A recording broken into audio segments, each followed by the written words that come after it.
Ce journal vous est offert par le FPI, Fonds des promotions de l'industrie, votre partenaire privilégié pour la réussite de vos projets.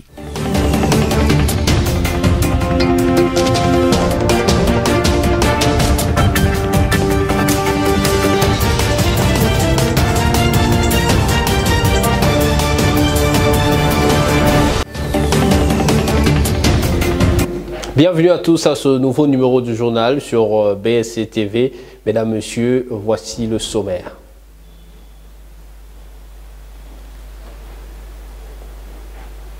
Le ministre de l'EPST, Tony Mwaba Kazadi, a échangé ce lundi 9 janvier avec les représentants légaux des confessions religieuses sur la création, organisation et fonctionnement du cadre des concertations avec son ministère et les partenaires signataires de la Convention. L'opération dénommée Coup de poing de l'aéroport international de Njili à la première rue Limete, lancée par le gouverneur de la ville-province de Kinshasa, Jean-Tini Ngobila Mbaka, est entrée en vigueur ce lundi 9 janvier 2023. Encore une fois de plus, bienvenue à tous. Débutons ce journal par cette actualité. Le plan de relance de la minière de Bakwanga, MIBA en sigle, a été validé depuis vendredi dernier à Kinshasa au cours de l'atelier des restitutions et validations de ce document présidé par la ministre du portefeuille Adel Kainda. Images et commentaires. C'était au cours d'un atelier des restitutions et des validations du document de relance de la MIBA, présidé par la ministre du portefeuille Adel Kainda, évalué à plus de 450 millions de dollars américains. Ce plan a été élaboré l'année dernière par les comités de pilotage de la réforme des entreprises du portefeuille de l'État en collaboration avec les conseils présidentiels de veille stratégique et les conseils d'administration de la MIBA. D'après la ministre du portefeuille Adel Kainda, sur 453 millions de dollars fixés pour la relance de la minière du Bakwanga, MIBA en sigle pour une période de 5 ans et 149 millions seront décaissés en première phase. À côté de cette enveloppe, un plan d'investissement de plus de 160 millions de dollars a aussi été validé pour accompagner la relance de l'entreprise pendant 3 ans. La ministre du portefeuille promet son implication auprès du gouvernement pour que ces fonds soient disponibles. Elle a par la suite souhaité que les recommandations adoptées à l'atelier de validation du plan de relance soient respectées pour une relance effective. Il s'y est de rappeler que depuis plus de 20 ans, la MIBA est la seule entreprise minière de l'espace Kasaï qui connaît de difficultés de fonctionnement à la suite du manque des outils de production et de financement. Et comme vous l'avez suivi au sommaire, le professeur Tony Mwaba Kazadi, ministre de l'enseignement primaire, secondaire et technique, a échangé avec les représentants légaux des confessions religieuses et rendu public l'arrêté ministériel portant création, organisation et fonctionnement du cadre de concertation permanent entre son ministère et les partenaires signataires de la Convention de gestion des établissements publics d'enseignement maternel, primaire et secondaire. On l'écoute. Il y a peu que nous avons révisité la convention scolaire de 77. Elle a été remplacée par la nouvelle, qui est devenue inclusive et a intégré beaucoup d'autres réformes qui n'étaient pas prises en compte par cette convention de 77 que tout le monde jugeait obsolète. Elle a été signée par le représentant des confessions religieuses que vous voyez ici. Et aujourd'hui, nous nous sommes réunis dans le cadre d'une commission que nous avons mise en place, qui n'est rien d'autre que le cadre de concertation permanente entre les ministères et les confessions religieuses qui ont reçu mandat en vertu duquel les écoles leur ont été confiées pour gestion et administration. Depuis 1977, ce cadre n'avait jamais existé parce que les partenaires du gouvernement dans les sous-secteurs de l'enseignement primaire, secondaire et technique, ce sont les confessions religieuses qui sont représentées par les représentants légaux. Voilà les partenaires du gouvernement dans la gestion indirecte des écoles. Et ces cadres n'existaient pas parce que nous leur avons confié la gestion des écoles, mais ils peuvent avoir des préoccupations, des questions qui nécessitent que ça soit partagé et que des décisions d'harmonisation soient également prises pour une bonne prise en charge de la thématique éducative dans notre sous-secteur. Dans le reste de l'actualité, cela fait plus de 2 semaines que l'opération d'identification et enrôlement des électeurs a débuté dans la première ère opérationnelle. Et ce lundi 9 janvier 2023, les écoles, parmi lesquelles certaines qui ont été choisies comme centre d'enrôlement des électeurs, ont vu les élèves à revenir en classe. Par cette même occasion, votre rédaction a joint au téléphone Jean-Baptiste Itipo, communicateur de la centrale électorale, qui s'est exprimé en ce terme.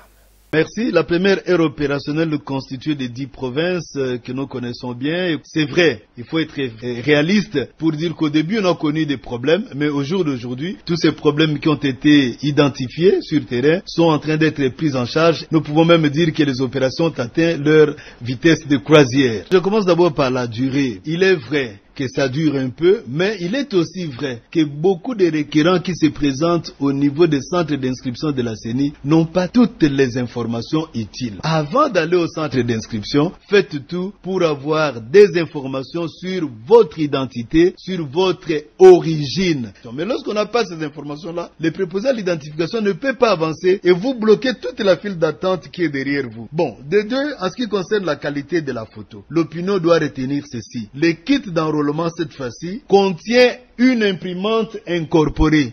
L'imprimante elle est thermique et ne peut produire que des photos en noir et blanc. Mais le plus important pour la CENI, ce sont des données biométriques de l'électeur. C'est-à-dire les noms, post-nom, etc. et même la photo, et même les empreintes, l'iris. Ça, c'est plus important pour permettre à la CENI de nettoyer notamment le fil. Au jour d'aujourd'hui, la CENI déploie déjà des kits de panneaux solaires partout. C'est déjà parti dans des provinces éloignées, mais maintenant il reste le tour de Kinshasa et des environs. Mais il y a aussi des solutions palliatives. On a dû recourir notamment aux batteries des machines à voter qu'on a dû charger et qu'on a déployées sur le terrain.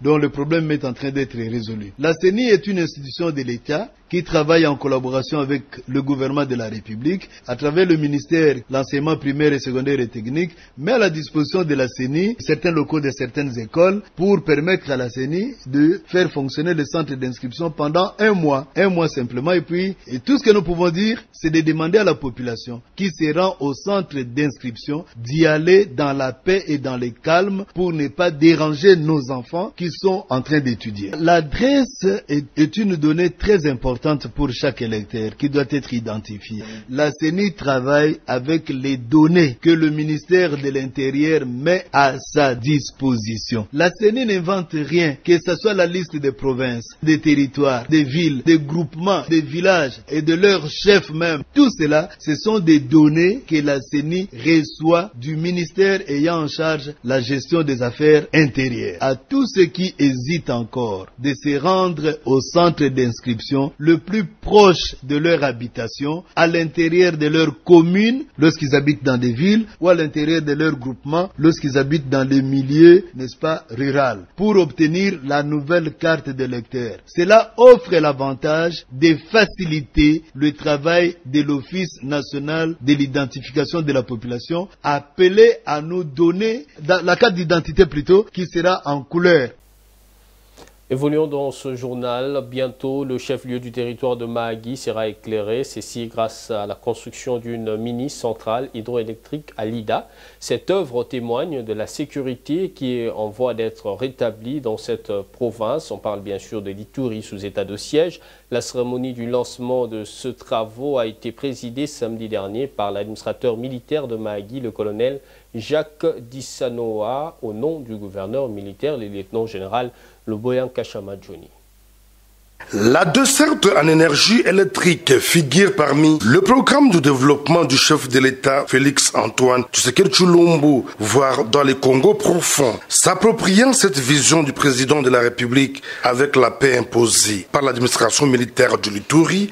Un jeune entrepreneur, l'ingénieur Moïse Ounenchan, initie un projet d'éclairer le chef-lieu du territoire de Mahagi, situé à environ 180 km de Bunia, à la frontière avec l'Ouganda. La cérémonie de la pose de la première pierre de construction d'une mini-centrale hydroélectrique sur la rivière Lida à Ilié, le week-end dernier, sous la présidence de l'administrateur militaire de ce territoire, le colonel Jacques Dissanoa. Ce dernier encourage cette initiative bénéfique pour la population et promet son accompagnement. Je suis très heureux d'être ici. Je suis très heureux parce que nous ne sommes pas dans de beaux discours, nous ne sommes pas dans périphérie, nous sommes dans l'action. Cela veut dire que nous allons poser cette première pierre maintenant et ici. D'une capacité de 1,8 MW, ces travaux nécessitent un montant de 820 000 $ américains pour voir Mahagi être éclairé d'ici le mois de mars, d'où l'implication de la communauté, a dit l'ingénieur Moïse Ounenchan de Mahagi Énergie.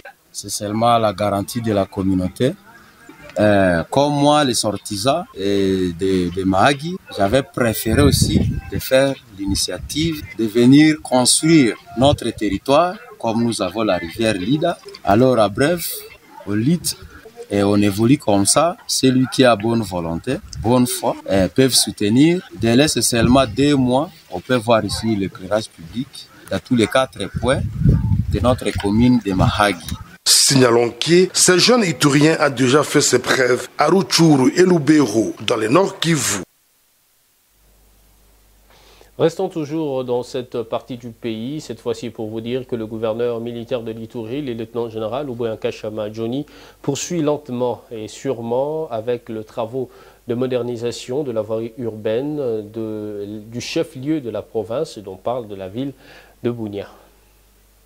2023, l'année pour poursuivre la construction et la modernisation de la voirie urbaine de Bunia, chef-lieu de la province de l'Ituri, ainsi que la réhabilitation de certains axes routiers en territoire d'Irumu, Djougou et Mambasa, comme l'a annoncé le gouverneur militaire du lieutenant-général Uboyanka Chama Johnny le jeudi dernier lors d'une conférence de presse tenue dans la salle de réunion du gouvernorat. 72 heures après, de la promesse à la réalisation, les engins de l'entreprise Mongabaon ont envahi les boulevards de Libération devant la salle de plénière de l'Assemblée provinciale de l'Ituri. L'ingénieur du Mongabaon explique à quoi vont consister les travaux et leur durée. Nous sommes au niveau de la traitement de l'assise des plateformes. Après avoir fait les essais à plaque suisse, si c'est bon, alors nous montons à l'étape des couches de fondation. Vu que ici dans la ville de Bunia, nous n'avons pas les 0,31 qui est exigé pour les couches de base, alors les plans B, on utilise le ciment pour stabiliser la territoire qui est exigé ici. Et à la fin, nous entamons les étapes pour arrober. Et que nous avons tous les matériaux nécessaires. Et nous avons nos engins qui est déjà sur le terrain. Je crois que dans 2 semaines, ça sera déjà terminé. Ici, il est question d'assurer la fluidité de la circulation de personnes et de leurs biens, mais aussi redorer l'image de la ville de Bunia, longtemps ternie par la mauvaise gestion de l'administration civile. Au chef du quartier Lumumba de féliciter les gouverneurs militaires pour son pragmatisme à résoudre le problème de la population. Tolobi, merci, gouverneur son excellence, chef de l'État, Tolobi, Luboya. L'asphaltage de cette partie du boulevard de Libération, une valeur ajoutée aux travaux de modernisation de la ville de Bunia. C'est le cas de la rue Ituri, rue menant vers les quartiers Sayo, axe Yambi-Yaya, rond-point Délé, rond-point Sonas, en passant par les gouvernorats jusqu'à l'hôpital général et tant d'autres. Plusieurs axes routiers en territoire d'Irumu, Djougou et Mambasa sont inscrits dans le programme de l'administration militaire. Question de matérialiser en Ituri la vision du chef de l'État, Félix-Antoine Tshisekedi Tshilombo, pendant cette période de l'état de siège. Rappelons que l'entreprise Mongabaon qui exécute ces travaux est aussi à pied d'œuvre à l'aéroport Murongo de Bunia, travaux financés par les gouvernements de la République démocratique du Congo. Revenons à Kinshasa. l'autorité urbaine de la capitale, le gouverneur Jean-Tini Ngobila Mbaka, a annoncé le lancement ce lundi 9 janvier 2023 de l'opération dénommée Coup de poing de l'aéroport international de Ndjili à la première rue Limité, chose qui a été faite ce lundi selon un constat de nos équipes. Comme annoncé par le gouverneur de la ville de Kinshasa, Jean-Tini Ngobila Mbaka, le lancement de l'opération dénommée Coup de poing, une opération qui a pour but de désengorger le long du boulevard Lumumba à partir de l'aéroport international d'Ndjili, Kingasania Souka, Pascal, marché de la Liberté, des Bonhommes, les ponts Matete, le quartier Banounou jusqu'à la première rue Limité. Chose faite, le boulevard Lumumba est vide, comme prévu dans la vision du gouverneur. Selon Jean-Tini Ngobila, cette opération consiste à l'éradication de marchés pirates, enlèvement des épaves et véhicules mal garés le long du boulevard, destruction des kiosques, des terrasses de fortune, garages pirates, ainsi que l'interpellation de vendeuses et vendeurs d'eau conditionnés dans les sachets en plastique appelés communément eau pure. Pour mener à bon pont cette opération, le gouverneur de la ville avait instruit aux autorités municipales de Kimbanteke, Massina, Ndjili, Matete et Limete, ainsi que les commandants de la police des districts de Tchangou pour le respect de l'application de toutes ces mesures qui ont pour but assurer l'assainissement de la ville de Kinshasa. Et cette actualité en bref et en images, Olivier Dubois, 48 ans, journaliste français d'origine martiniquaise et captif depuis le 8 avril 2021. Il collabore notamment avec Le Point Afrique, Libération et Jeune Afrique. Le journaliste affirmait dans une vidéo les visages graves être captif du GSIM, devenant le seul otage français connu dans le monde. Une enquête antiterroriste a été ouverte en France et avance dans le plus grand secret. 21 mois plus tard, il est toujours otage, la plus longue captivité pour un journaliste dans un silence de plus en plus insupportable. Mesdames, Messieurs, si vous nous avez pris en cours des diffusions, voici pour vous l'essentiel à retenir.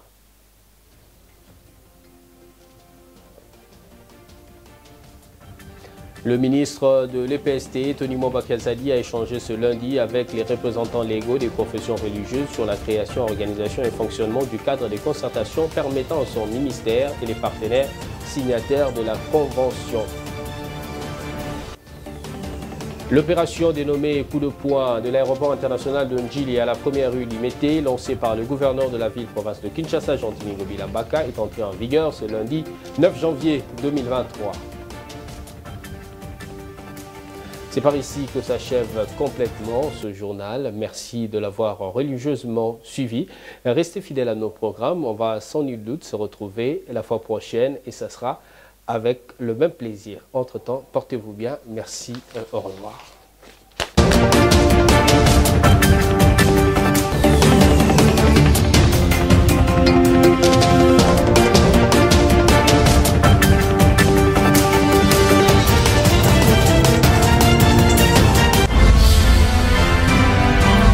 Ce journal vous a été offert par le FPI, Fonds des promotions de l'industrie, votre partenaire privilégié pour la réussite de vos projets.